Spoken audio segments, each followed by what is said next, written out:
give you all details. Oh, I went to see this MGR movie, it was with my wife, and we had just been married. I can tell you the whole story because that comes from the past. So that's another feature of getting older. There is something called the concept of working memory. And the working memory is really what we call the executive brain. It helps you plan, it helps you organize, it helps you complete the round of tasks that you want to do. It helps you do it in a sequence that is appropriate. You will have a meal waiting for you when we finish this meeting. Right? It's a working memory that tells you start with the starters, then go to the main course, and finally go to the dessert. If your working memory is not working very well, you will kind of mishmash it and not really follow any particular plan. So that's what your working memory is all about. And that gets affected as you get older. Okay. So there is a loss of efficiency in acquiring cognitive or higher mental function information. There is a problem with processing speed. You'll notice as we get older, we take time to absorb things, we take more time to respond to a question or respond to something. We slow down, and that's part and parcel of cognitive aging. All your old information, as I said, is spared. There's one point I want to make, because especially in middle age, I get people coming to me, oh, I'm really worried about my memory. And the point I want to make is the most common reason why you have subjective forgetfulness, I'm losing my memory, is being stressed out or depressed. It's not losing your memory. Okay? This changes as you get older, but this is very true in the middle years. So one of the things to always ask yourself when somebody says I'm losing my memory is to find out whether they actually are experiencing symptoms of stress, anxiety or depression or something else that's going on. Now, one of the other factors that we have to understand is that there is a transitional period. And this transitional period from normal aging, what used to be called in the old days benign senescent forgetfulness, to mild cognitive impairment, to dementia, frank dementia. The mild cognitive impairment is the time when you can treat. Because people don't come to you and say, I'm normal, can you treat me? People come to you when they start having a problem. And MCI is a very critical time for us to treat. And that's something, so early diagnosis becomes very important. And in this context, going through memory tests as part of a master health check, for example, is very important. Now, why do we have problems with aging? We often meet people who, post-retirement, there's a sudden drop in their cognitive function, and that is disuse. So I got my watch, I gave my 40 years of service, I had a nice retirement party, I went home. And from the next day, all I'm doing is reading the newspaper, going for walks. I'm not doing anything very active with my brain anymore. That can cause cognitive aging. One of the other things are little strokes, and I'm going to talk about that. As the blood supply gets worse, you have small strokes in your brain. They are not large enough to cause you alarm. They don't give you things like hemiparesis. But what they do is that they cut off little wires in your brain. And those circuits are important to you. And that's one of the reasons why you cognitively age. And the third, of course, is the degeneration, the pathological aging that we are talking about. Now, here is a picture, an MRI of somebody who is having multiple strokes in their brain. And this white that you see around the ventricles, the dark bags in your brain, the white that you see should not really be there. The white is a sign of poor perfusion. It's called leukoariosis. And if you have poor blood perfusion, then you have what we call lacunar infarcts, which are little strokes. And these have the impact of cognitively slowing you down. But today we understand it's not just cognitive impairment. They cause Parkinsonism. So people with vascular Parkinsonism walk with a very small stepped gait. The French call it marche à petit pas. It's almost magnetic. It's almost like my feet are stuck to the ground. And late life depression is very strongly associated with poor blood supply in the brain. So we often attribute late life depression to psychosocial factors like loneliness and losing people in your life and so on. But this is the underlying biology for many people, that they have poor blood supply in their brain, and that's what's causing them to get depressed. So what underlies cognitive aging? On the one hand, you have the hold factors: hypertension, obesity, lipids or high cholesterol, diabetes. All these are preventable. All these advancing cause you problems. On the other hand, you have factors which are lifestyle factors: sleep, exercise, diet, and mental health. All these also are preventable, but this prevention starts earlier, right? So in some ways, most of us, when we are 40 or 45, that's when we think about starting to walk, right? Or starting to exercise regularly. I meet a lot of young people today who exercise regularly from the time they're in their teens, and they are doing the right thing. Okay, so the earlier you start to live a good lifestyle in terms of diet and exercise and sleep, the more protected you are from cognitive aging. So those are preventive factors too. In the middle, the colorful pictures are the pathology that happens in dementia. To put it very simply, waste product deposits itself in our brains. There's amyloid and tau. And neuroscientists have spent years fighting with each other as to which is more important. And today we know they are both important. They're both important in different ways. They both influence each other. But we know something else today. These risk factors, hypertension, obesity, diabetes, high cholesterol, we thought they only had something to do with the circulation and therefore heart health and strokes. Today we know they are also responsible for the amyloid and the tau. Okay, so in a sense, all this is interlinked. And it's all like a cascade that's waiting to happen. And when that cascade sets in, that's when you advance from normal cognitive aging to mild cognitive impairment and finally dementia. And that's the understanding that today we have about brain aging. Dementia is an extremely important condition because we're going to have an epidemic of it. You know, we talk about ourselves as the world capital of diabetes. I can tell you we're not far from being the world capital of dementia. There's only one reason, right? We have a large population, and that large population is starting to live longer and longer. And dementia is a disease of age. The longer you live, the more likely you are to experience dementia. So this is something that all of us need to keep in mind. We have, as per estimates, about 5 million people with dementia living in India today, and that number will probably go up to 7 million in the not so distant future. You can imagine the public health need, you can imagine the clinical need, you can imagine the disability needs. They are extremely considerable. It's not normal aging, and that's something that's very, very important. You know, we have this thing in society, always become old, and that's why it's become forgetful. Dementia is not normal aging, because dementia causes disability. You can't do the things that you could do before, and progressively you need more and more help in order to get through your normal day. And as dementia progresses, people need to be led to the bathroom, people need to be assisted in their everyday ablutions, people need to be fed, people need to be kept safe, people need to be prevented from wandering from their house. It's a lot of stress on the caregiver. And there's something else that's happening in India. The caregivers, which are the families, are disappearing. How many people do you meet who are living in an extended family who are able to care for somebody with dementia today in urban India? Difficult.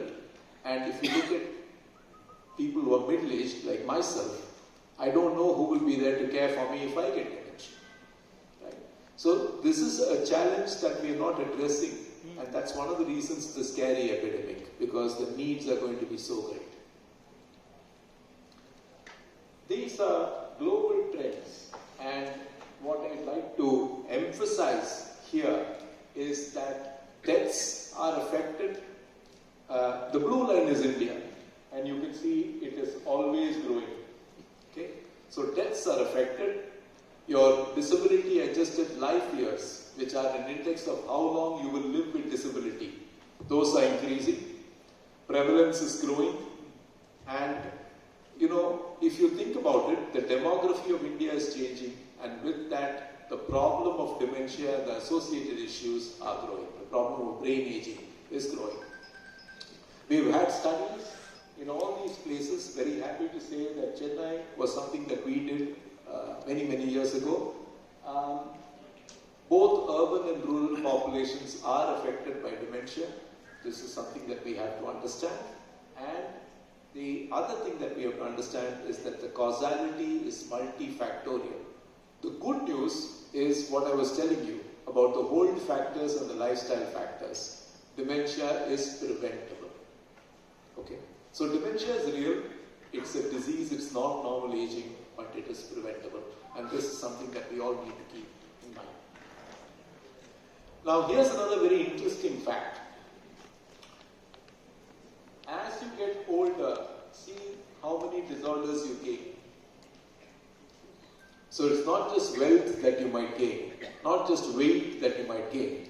You gain what we call multi-morbidity. The number of disorders you have, the number of diagnoses you have go higher and higher. And by the time you're at 85 plus, you have 8 diagnoses on average. Okay? So the healthcare needs of the elderly are considerable because of this multi-morbidity. It's not just dementia that I'll have. I might have Parkinson's along with it. I might have stroke along with it. I might have arthritis along with it. I might have digestive issues along with it. In fact, most people I know who are older have problems with digestion. I may have urogenital issues along with it. I might have peripheral issues, skin and neuropathy along with it. So in a sense, the needs keep climbing as you get older. The number of diagnoses you have keep climbing also as you get older. And so pretty much every bodily system in some way will get affected as you get older. And this is something that we have to keep in mind. I'm going to get all of you to do a simple exercise to see whether your brain is aging or not. Okay? Put your hands up. Make a fist. Open your palm. Turn it to the side. Now repeat after me. Fist. Say fist. Palm. Side. Now let's do this together. Fist, palm, side. Fist, palm, side. Fist, palm, side. Fist, palm, side. Now who was struggling? If you struggled, right, then that's a sign of your brain executive not doing very, very well. And who described this? This gentleman called Luria. Now there's another very interesting thing that he said. Okay? He said that this part of your brain is for regulating tone. This part of your brain to analyze and store information. And this part of your brain, the frontal lobes, for programming, regulation and verification of activity. Now what he was trying to say was, what you share with the rat, that's where your emotions come from. They are pretty primal. Okay? The front of the brain, which actually is huge, the frontal lobes, this is your decision maker. That's your executive. Okay? If you have emotional discontrol as you age, it's either because your emotional brain, which you share with the rat, has become overactive and this cannot control it anymore, or this has become weak and even normal emotions it cannot control anymore. Alright? So, in a sense, your brain works in circuits, and even emotions and the regulation of emotions are governed by how different parts of the brain are working. And why am I saying this? These mechanisms also weaken as we age. How many of you have an older person in the family who sometimes says the most unacceptable things in company in front of everybody else? The point is that that's because that decision-making process is not working anymore the way it should work. I probably shouldn't say this. Right? This is not the right time to talk to this person. Whatever. That is what weakens as we get older. Right? The emotion to say something may come. The regulation is weak. or just normal emotions come, the regulations speak. So this is something that we all have to keep in mind. So what impacts our mental health? A very large proportion of older people have poor mental health as they age. Physical health starts to fade. Okay? You're forced to adapt. The world around you is changing and you don't like the way it's changing. That causes you problems. Your social environment is changing. You become lonely because the near and dear are departing, starting to go. COVID taught us that. So many people lost people who were close to them during COVID. Insecurities start to creep in. Sometimes they are physical insecurity, sometimes they are material, sometimes they are psycho-spiritual. Okay? I've had older people ask me repeatedly, what will happen when I die? It's a thought that comes to your mind as you get older. So these are things that happen, and then of course memories become less sharp and less relevant. So an older person has many reasons why their mental health may get compromised. And that's something we need to understand, apart from the biological reasons we were just talking about. So what can you do? You can stay fit. Okay? I think this is Canada. They have a National Senior Health and Fitness Day. Okay? You can eat healthy. And if you Google online, you'll find many healthy eating pyramids. And then the machine stops functioning. So the most of the areas affected are what we call the polymodal and association cortices of the limbic system. And this limbic system is really the oldest part of the human brain. And if you want to understand it, please think about traveling to Chennai on a train. You're coming to Madras Central, and in Basin Bridge, you wake up in the morning to a smell. It's not a very pleasant smell, but it makes you happy because you know you're close to home, right? And that's the same part of the brain that the rat shares with you, which is why the rat has a very good smell memory, right? So this is the oldest part of the human brain. It's not just a series of pathways, it's an extremely chemical-rich part of the human brain. And this gets affected as we get older, and that's something for all of us to keep in mind. Now what happens also is that you have problems with blood flow and glucose metabolism. And I'll show you a picture in a short while, and that affects your brain. You also have a problem in the neurochemistry. There is a decline in the dopamine transporter system. Right? So this is the reason why, as you age, you not only have problems with memory and cognition, as we call higher brain function, you also have physical problems with movement, motor functioning. And of course, at an extreme, that's what causes things like Parkinson's disease. But both these things are part of the aging process. Now the hippocampus is a part of your brain that's critical to your memory. So if you draw a line between your ears, right in the middle is your hippocampus. It's just the size of a finger joint, but yet it stores your entire life's memory. And how does it store it? It stores it like you would store files in an office, in sequential order. Which is why, when you're affected by a degenerative disease of your brain, you lose your newest memories first, and you retain your oldest memories. So people, for example, forget the grandchildren in the family, then the sons-in-law and daughters-in-law, because they came later into the family, then the children, then the spouse, then the siblings, then the parents. And one reason why dementia is called a fate worse than death is that finally you forget who you are. You lose your own identity as a human being, and nothing could be worse than that for anyone. So that's the kind of progression that happens when it gets to memory loss. This is again a PET scan image, and what I want to show you is that if you see in the images below with the arrows, you can see how there is hypometabolism. And this is what you see in a person whose brain is aging, in a person who's developing dementia. And that's something that we need to understand. And that's of course what we were talking about, the cerebral metabolism.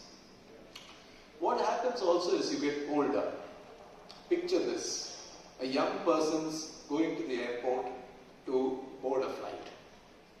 They get delayed, they land up late in the airport, and someone says, oh, gate is closed, sir, you can't get in. Or gate is closed, madam, you can't get in. A young person immediately starts thinking, can I get another flight? Can I go and catch a train? Can I go get a bus? How do I get there? Older people stand there and get terribly upset and annoyed. Right? And one of the reasons for this is as you get older, you have a difficulty or an inability to shift set. You're not able to move from one train track that you're on mentally to another train track. It becomes it's harder and harder for people. The other thing that happens as you age is that it's your short-term memory that is primarily affected. Your long-term memory, your memory of how to do things, for example, how to ride a bicycle or how to drive a car, those things are retained, but your short-term memory goes. So you'll be often meet people, if you ask them, what did you have for breakfast this morning? They will struggle to tell you what they had for, like fruit and vegetables that you eat every day or 5 to 6 days a week. Things at the top of the pyramid are things that are unhealthy for you, that you restrict to 2 or 3 times a week. You can find this online. The best diet for older people is what's called the mind diet. Okay? And this comes from the Mediterranean diet, but I want to make one point here. The people who researched Mediterranean diets did not take one factor into consideration.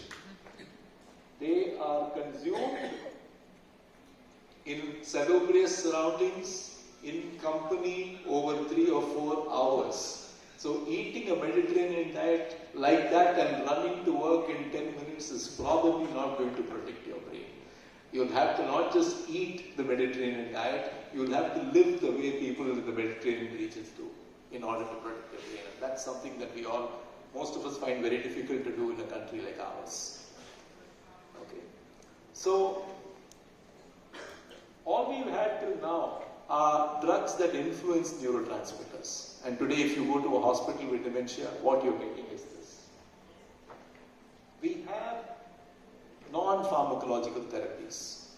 And that's a whole list. There are several things. There is emerging evidence that non-pharmacological therapy is very useful for brain aging and disorders of brain aging, which means that drugs alone are not good enough. You need rehabilitation, you need non-pharmacological therapies. You could do yoga, you could do tai chi, you could do what's called reminiscence. There are many things that you could do.